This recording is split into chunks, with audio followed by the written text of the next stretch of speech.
Good afternoon. Foreign Minister Lawrow and I finished our meeting a short while ago, and I first want to begin by thanking Switzerland for hosting us, for its traditional hospitality, which is very much appreciated.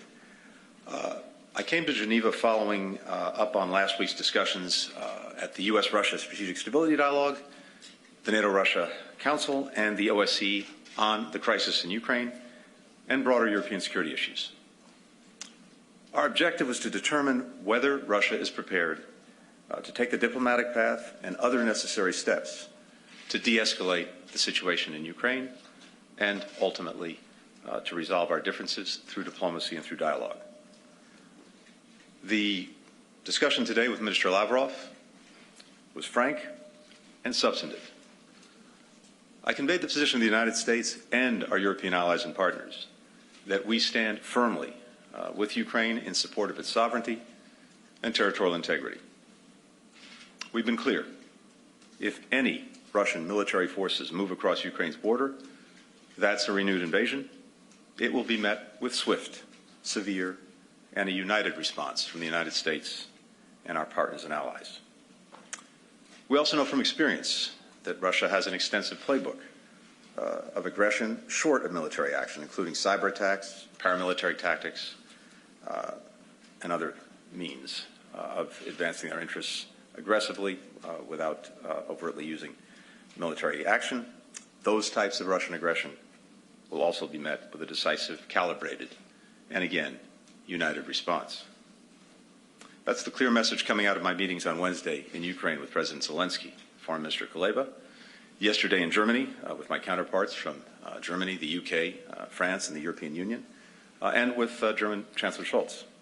We're united in our commitment to finding a way forward through diplomacy and dialogue, but equally in our resolve to impose massive consequences should Russia choose the path of confrontation and conflict. I expressed again to Minister Lawrow that on the security concerns that Russia has raised in recent weeks, the United States and our European allies and partners are prepared to pursue possible means of addressing them in a spirit of reciprocity, which means, simply put, that Russia must also address our concerns. There are several steps that we can take, all of us, Russia included, to increase transparency, to reduce risks, to advance arms control, to build trust. I conveyed directly to Minister Lawrow our specific concerns for Russia's actions that challenge or undermine peace and security, not only in Ukraine, but throughout Europe and indeed in the world. I also laid out several ideas to reduce tensions and increase security, which we've developed in consultation with our partners and allies, and where we believe we can find common ground, again, based on the principle of reciprocity. This was not negotiation, but a candid exchange of concerns and ideas. I made clear to Minister Lawrow that there are certain issues and fundamental principles that the United States and our partners and allies are committed to defend. That includes those that would impede the sovereign right of the Ukrainian people to write their own future. There is no trade space there. None. Foreign Minister Lawrow and I also talked about the way forward. Let me say as well that he heard from us and from me that what is for us an inviolable rule, nothing about Ukraine without Ukraine, nothing about NATO without NATO, nothing about Europe without Europe. Based on our discussion, I believe we can carry forward this work of developing understanding agreements together that ensure our mutual security. But that's contingent on Russia stopping its aggression toward Ukraine. So that's the choice that Russia faces now. It can choose the path of diplomacy that can lead to peace and security, or the path that will lead only to conflict, severe consequences, and international condemnation. The United States and our allies and partners in Europe stand ready to meet Russia on either path, and we will continue to stand with Ukraine. I believe that Foreign Minister Lawrow now has a better understanding of our position, and vice versa. Today's discussion was useful in that sense, and that's precisely why we met. So I'll return to Washington this afternoon to consult with President Biden and our entire national security team, as well as members of Congress, and, critically, allies and partners in the days ahead. Based on the discussions today, Foreign Minister Lawrow and I agreed that it's important for the diplomatic process to continue. I told him that following the consultations that we'll have in the coming days with allies and partners, we anticipate that we will be able to share with Russia our concerns and ideas in more detail and in writing next week. And we agreed to further discussions after that. We agreed as well that further diplomatic discussions would be the preferable way forward. But, again, it is really up to Russia to decide which path it will pursue. I should mention as well that the Foreign Minister and I had an opportunity to discuss Iran, an example of how the United States and Russia can work together on security issues of shared concern. The talks with Iran about a mutual return to compliance with the JCPOA have reached a decisive moment. If a deal is not reached in the next few weeks, Iran's ongoing nuclear advances will make it impossible to return to the JCPOA. But right now, there's still a window, a brief one, to bring those talks to a successful conclusion and address the remaining concerns of all sides. We didn't expect any major breakthroughs to happen today, but I believe we are now on a clearer path in terms of understanding each other's concerns, each other's positions. Let's see what the next days bring. And with that, I'm happy to take your questions. Andrew Mitchell.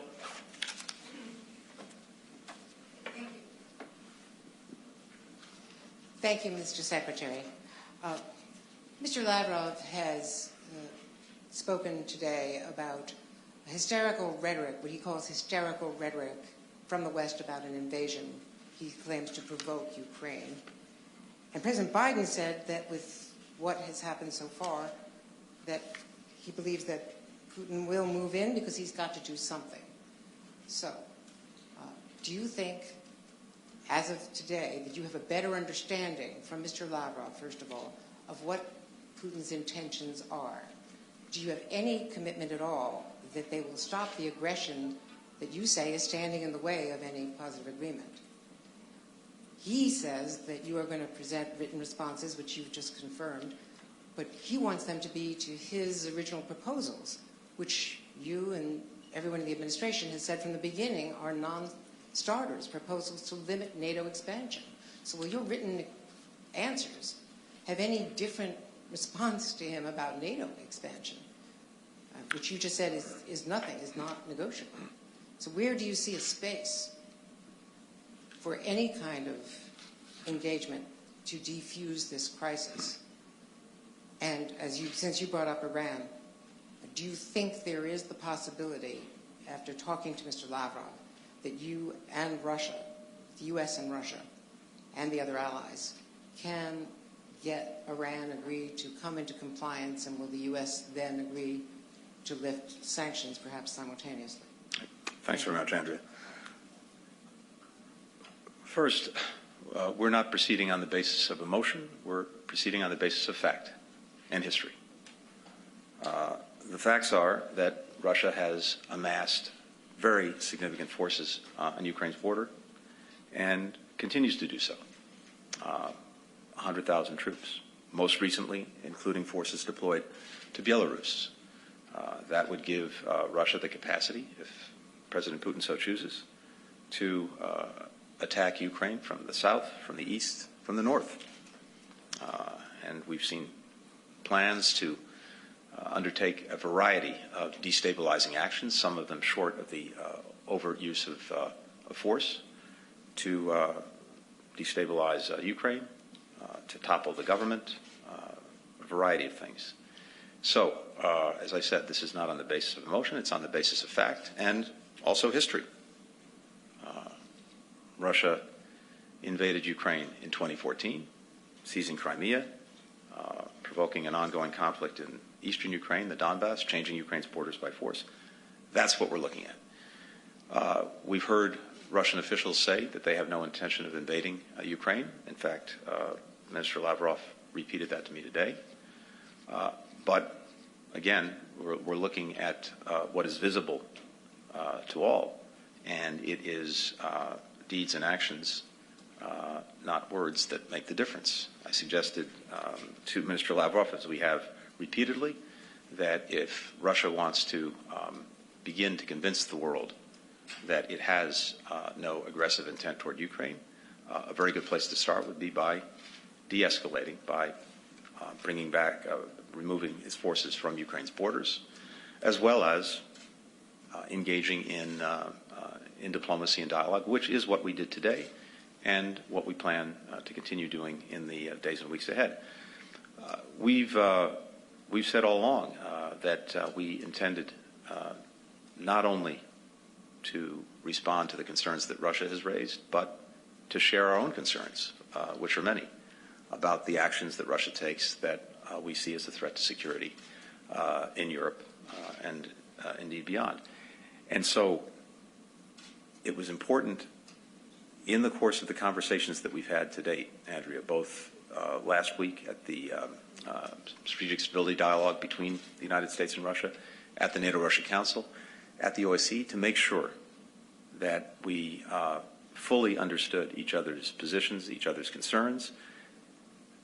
After that, and after consulting very intensely with allies and partners, President Biden wanted me to have this opportunity, having digested what we've heard over the last week, and presumably the Russians having had an opportunity to discuss what they'd heard initially from us with President Putin, to really see where we are directly with Foreign Minister Lawrow, to determine whether there is a path forward for dialogue and for diplomacy, and then to look at how we would pursue that. And again, what was agreed today, which was that we will share with Russia a response to the concerns it's raised, our own concerns, and put some ideas on the table for consideration. And then we plan to meet again after Russia's had an opportunity to look at that paper, and we'll see where we go from there. But let me also be clear about this. To the extent that Russia's engaged for now in diplomacy, but at the same time continues to take escalatory actions, continues to build its forces on Ukraine's borders, continues to plan for aggressive action against Ukraine, we and all of our allies and partners are equally committed to make sure we are doing everything possible to make clear to Russia that there will be, as I said, a swift, severe, and united response to any form of aggression by Russia directed toward Ukraine. Finally, let me say this. Based on the conversation today, Andrea, look, I believe that there are areas where, on a reciprocal basis, we can address some of each other's concerns. And they go to things like greater transparency in our military activities, various risk reduction measures, pursuing arms control, and other ways to build trust that I think would address some of the concerns that Russia's expressed, as well as the many concerns that we have. But it's very important to be equally clear about things that we will not do. And one of those is we will not go back on the fundamental principles that we have and that we are committed to defend. And one of those is NATO's open door. And others include, as I've talked about in recent days and in recent weeks, our commitment to the principle that one nation can't simply violate and change the border of another country by force, that it can't propose to dictate to another country its choices, its policies, with whom it will associate, and that it can't exert a sphere of influence that would subjugate its neighbors to its will. We're not going to put any of those principles in question, and I think Russia understands that very well. So, again, based on the conversations we've had over the extensive conversations over the past week and today here in Geneva, I think there are grounds for and a means to address some of the mutual concerns that we have about security. We'll see if that bears out, and meanwhile, we will continue to prepare resolutely to both paths that we've laid out for Russia, the path of diplomacy and dialogue, or the path of renewed aggression, confrontation, and consequences. Michael Crowley. I'm sorry, Andrew, we have very limited time. Michael Crowley. The question about Iran. Oh, I'm sorry. I has to address that. So on Iran, I have to say that Russia shares our sense of urgency, the need to see if we can come back into mutual compliance in the weeks ahead. And we hope that Russia will use the influence that it has and relationship that it has with Iran to impress upon Iran that sense of urgency, and equally that if we're unable to do that because Iran refuses to undertake the obligations that are necessary, that we will pursue a different path in dealing with the danger posed by Iran's renewed nuclear program, a program that had been put in a box by the agreement that we had reached in the past, the JCPOA, and then unfortunately has now escaped from that box as a result of us pulling out of the agreement and Iran restarting its dangerous program. Michael. Thank you, Secretary Blinken. After 4 fairly inconclusive meetings between U.S. diplomats and Russian ones, does this process need to move to the presidential level for a breakthrough? Does President Biden need to be speaking to President Putin for progress really to be made here?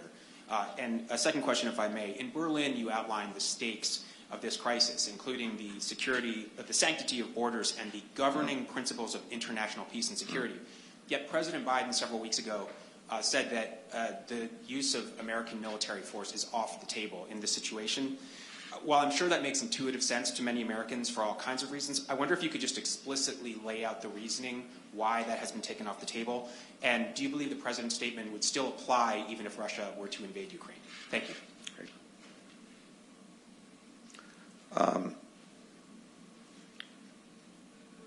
First, on the second part of the question, we have made clear and done a number of things in support and defense of Ukraine that will continue. First and foremost, we have worked in very close coordination with allies and partners to develop and make clear to Russia the consequences from renewed aggression against Ukraine. And that is an important component of deterring and dissuading Russia from engaging in that course. At the same time, we have proceeded with providing Ukraine with significant defensive military assistance. In fact, in this year alone, more than at any time since 2014. That continues. Allies and partners are doing the same. And finally, we've worked very closely with allies and partners to begin to plan for the reinforcement of NATO itself on its eastern flank in the event of further Russian aggression against Ukraine. All of these things to make clear to Russia the costs and consequences of its potential actions.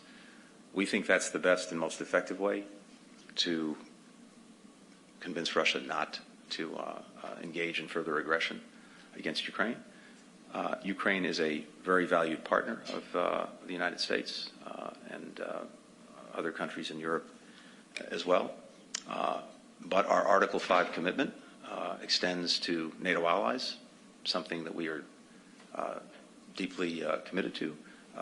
Ukraine is not a member of NATO. It's not covered by the Article 5 commitment, but a determination to do everything we can to defend it and to prevent or deter aggression directed toward it. And as I said, we will continue all of those efforts in the coming days and coming weeks, even as we test whether the path to a diplomatic resolution is possible. And I'm sorry, the first part of the question? Dialogue between the presidents. Oh, yes. Thank you. What we've agreed today is that we will share in writing next week our ideas, our response to concerns that Russia's raised, concerns that we have that we will share again in writing with Russia. We intend, based on the conversation today, based on that paper as well as the paper we received from Russia, to have follow-on conversations after that. Initially, at least, at the level of foreign ministers, and if it proves useful and productive for the two presidents to meet, to talk, to engage, to try to carry things forward, I think we're fully prepared to do that. President Biden has met here in Geneva with President Putin. He's spoken to him on the phone or via video conference on a number of occasions. And if we conclude, and the Russians conclude, that the best way to resolve things is through a further conversation between them, we're certainly prepared to do that. Ben Hall. Thank you. I was wondering if, as you keep coming back for more dialogue, more talks with the Russians, they continue to act. They continue to mass troops. They continue to destabilize Ukraine. Economically, it's facing a number of hardships. Would you acknowledge the harm they have already done just through their aggressive actions? And in turn, why would you not consider sanctions at this point? There's bipartisan support for them in the US. Ukraine have called for them. Why not? And then a second question. You've said time and time again that the pretext Russia gives for their aggression are false. There's no basis in fact. I'm curious if Foreign Minister Lawrow sits opposite you, looks you in the eye, and tells you lies to your face. And if so, why humour them with a response? Why humour them with written responses next week if that's the case? Okay. Thanks, Ed. First, again, we're not waiting to take action to counter Russia. As I said a moment ago, we've committed more security assistance to Ukraine in the past year, I think something like $650 million, than at any previous time, going back to 2014 when Russia invaded Ukraine. We're continuing to provide that assistance. We have additional deliveries that are scheduled in the coming weeks. As I noted as well, we've been engaged in extensive diplomacy around the world, rallying allies and partners together in the face of Russian aggression against Ukraine. Yesterday, we announced actions against agents of Russian influence who are operating in Ukraine and who are seeking to destabilize the country. And again, as I've said, we've made it clear to Russia that they would face swift, severe costs to their economy if they move forward with a further invasion of Ukraine, as well as the reinforcement of NATO along its eastern flank. We engage in diplomacy and dialogue. That's my job. But at the same time, we are embarked on a path of defense and deterrence. These things are not mutually inconsistent. In fact, they reinforce each other. So even as we're talking, if the Russians are continuing to escalate and to build up, we are continuing to strengthen everything we're doing in terms of the assistance we're providing to Ukraine for its defense, in terms of the work we're doing at NATO to prepare as necessary to further reinforce the alliance, and continuing to define and refine massive consequences for Russia with our allies and partners when it comes to financial, economic, and other sanctions. So we're doing both at the same time. Now, when it comes to the conversations we have, I think the charitable interpretation would be that sometimes we in Russia have different interpretations of history. And I have to say today, we certainly heard things that we strongly disagree with in terms of that history. But by and large, the conversation was not polemical. It was direct, businesslike, and I think in that sense useful. And it's important to test whether we can, again, resolve these differences through diplomacy and dialogue. That's clearly the preferable way to do it. It's clearly the responsible way to do that, but it's also up to Russia. We'll take a final question from Laurent Burkhalter. Thank you, Mr. Secretary. Laurent Burkhalter, Swiss Television, RTS. I wanted to talk about the measures that can be taken to de-escalate the situation. You've mentioned them from both sides. If you could specify them again and tell us an idea of the timeline, how soon it must happen, which comes first, and bigger picture, what do you think the Kremlin wants through this current situation? Well, that last question is probably best addressed to President Putin, because in a sense, only he really knows, and I'll come back to that in a minute. But again, as I was saying earlier, I think that as we've looked at what Russia has put forward, as we've listened to what they've said, as we've consulted intensely among allies and partners, as we've looked at our own deep security concerns about actions that Russia takes, not only with regard to Ukraine, but in other places and by other means in Europe and beyond. I think it is fair to say that there are areas where we believe we can pursue dialogue and diplomacy to see if we can find ways to address mutual security concerns on a reciprocal basis that would enhance security for everyone, for us, for our European allies and partners, and for Russia. And again, as I suggested earlier,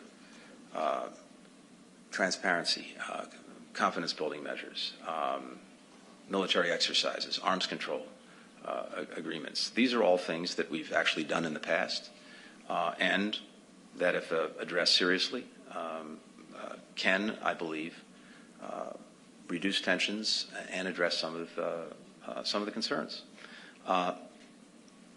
But again, that remains to be seen whether we can do that in a meaningful way. And there again, it depends, I think, on what Russia actually wants. That is the right question. And here's what is striking to me, and I shared this with Foreign Minister Lawrow today. I asked him, from Russia's perspective, to really try to explain to me, to us, how it is they see the actions they've taken as advancing their stated security interests and their broader strategic interests. Because, as I said to Minister Lawrow, so many of the things that you've done in recent years have precipitated virtually everything you say you want to prevent. Before Russia invaded Ukraine in 2014, seizing Crimea, going into the Donbass, Russia's favorability ratings in Ukraine were 70%. Now they're 25 or 30%. Before 2014, before they went and seized Crimea and went into the Donbass, support in Ukraine for joining NATO was 25 or 30%. Now it's 60%. Before 2014, we had been continuing on the path of continuing to reduce, while at the same time strengthening our forces in Europe since the end of the Cold War. Well, what happened after 2014 is NATO felt the obligation, because of Russian aggression, to reinforce its eastern flank. And since 2014, our efforts over many years to convince allies and partners to increase defense spending, well, that succeeded. But I have to say, as much because of Russia and the actions it's taken as because of anything we've done. So, based on Russia's stated strategic interests and concerns, how have their actions advanced those concerns? On the contrary, it's gone in the opposite direction from what Russia purports to want. And now, if Russia renews its aggression against Ukraine, the outcome will be to simply reinforce the very things, the very trends that Russia expresses concern about. So I hope that that's something that Minister Lawrow reflects on and that President Putin might reflect on as they think about the days and weeks ahead. Thank you.